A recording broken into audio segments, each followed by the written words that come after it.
جب کوئی شخص فوت ہو جاتا ہے تو اس کے اعمال کا سلسلہ ختم ہو جاتا ہے۔ جب آپ تھے تو آپ نماز بھی پڑھتے تھے اور آپ کے نامہ اعمال میں اس کا ثواب درج ہوتا تھا۔ اب آپ چلے گئے دنیا سے تو نمازوں کا سلسلہ ختم ہو گیا۔ آپ صدقہ دیتے تھے، اس کا ثواب آپ کو دیا جاتا تھا، اب آپ نہیں دے سکتے۔ آپ تسبیحات کرتے تھے، آپ کسی کی مدد کرتے تھے، آپ لوگوں کو راستہ دکھاتے تھے، راستے میں پڑی ہوئی چیز اٹھا لیتے تھے، کسی پیاسے کو پانی پلا دیتے تھے، کسی بھوکے کو کھانا کھلا دیتے تھے، کسی برہنہ وجود کو لباس دے دیتے تھے، کسی کا بیٹھ کے دکھ سن لیتے تھے، کسی کی مشکل میں کام آ جاتے تھے۔ آپ حج کرتے تھے، آپ عمرے کرتے تھے، آپ قرآن مجید کی تلاوت کرتے تھے، یہ کتنے اعمال خیر تھے جو آپ بجا لاتے تھے۔ لیکن جب موت آئی تو یہ سب کچھ ختم ہو گیا، الا من ثلاثہ، لیکن 3 اعمال کا ثواب ہے جو اس کے نامہ اعمال میں درج ہوتا رہتا ہے۔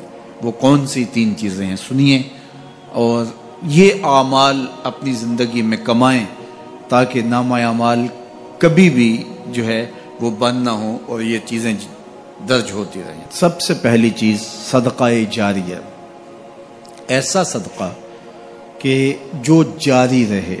آپ نے مسجد تعمیر کروا دی، جب تک وہ مسجد موجود رہے گی اور لوگ اس مسجد کے اندر نماز پڑھتے رہیں گے، ان کی پیشانیاں سجدہ ریز ہوتی رہیں گی، تو نماز پڑھنے والوں کو تو ثواب ملتا ہی رہے گا، جنہوں نے مسجد تعمیر کروائی ان کے نامہ اعمال کے اندر بھی ثواب درج ہوتا رہے گا۔ صدقہ جاری، مدرسہ تعمیر کروا دیا، آپ نے کوئی ہاسپٹل بنوا دیا، آپ نے انسانی ضرورت کے لیے پانی کا کنواں کھدوا دیا، اور کوئی اور ایسی چیز کہ جو آپ کے بعد بھی جس کا فیض لوگوں تک پہنچتا رہے، وہ فیض رساں چیز جب تک موجود رہے گی اور اس کا فیض لوگوں تک پہنچتا رہے گا تو نامہ اعمال میں ثواب درج ہوتا رہے گا۔ دوسری بات، او علم ينتفع به، یا علم جس سے لوگوں کو نفع پہنچتا ہے۔ یہ ایک ایسا کھاتا ہے جو کبھی بھی بند نہیں ہوتا۔ آج میں اگر حضور علیہ السلام کے فرامین آپ کے سامنے رکھ رہا ہوں اور آپ اس کو سن رہے ہیں، اور اللہ توفیق عمل بھی نصیب فرمائے، تو مجھے بتائیے، مجھے تو اس کا ثواب ہو ہی رہا ہے۔ اب جس استاد نے مجھے پڑھایا ہے اور یہ سکھایا ہے، یہ جتنے لوگ سن رہے ہیں سب کا ثواب میرے استاد کے نامہ اعمال میں درج ہو رہا ہے، اور میرے جیسے اور بھی شاگرد ان استادوں کے جو اگر یہ کام کر رہے ہیں تو ان کا ثواب بھی استاد کے کھاتے میں درج۔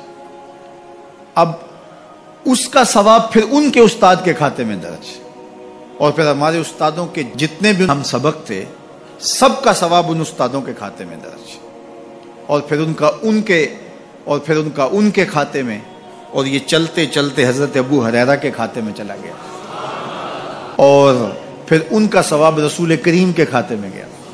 اللہ اکبر۔ تو بات کر رہا تھا کہ اس طرح کھاتے بڑھتے چلے جاتے ہیں اور نامہ اعمال میں ثواب درج ہوتا چلا جاتا ہے۔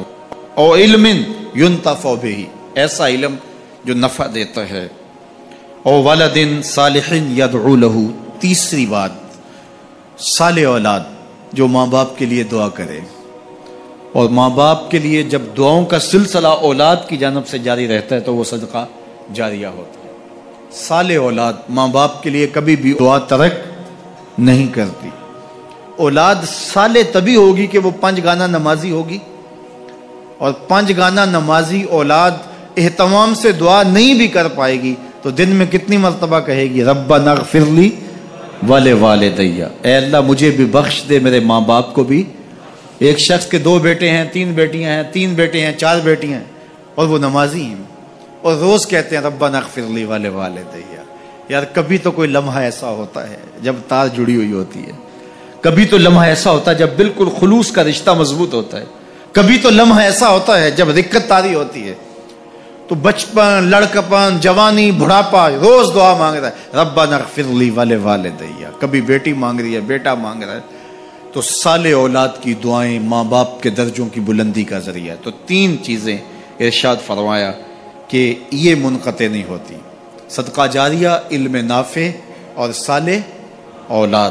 اللہ ہمیں صدقہ جاریہ کی توفیق بھی دے، اور اللہ ہمیں علم نافع سیکھنے اور علم نافع آگے منتقل کرنے کی توفیق بھی دے، اور اللہ جل شانہ ہمیں توفیق عطا کرے کہ ہم اپنی اولاد کی ایسی تربیت کریں کہ کل ہمارے لیے وہ صدقہ جاریہ بنیں، اور ہمارے مرنے کے بعد بھی اور ہماری زندگی میں بھی ہمارے نامہ اعمال میں نیکیوں کے درج ہونے کا سبب و ذریعہ ہو، اور ہمارے لیے دعاؤں کا سلسلہ جاری رہے۔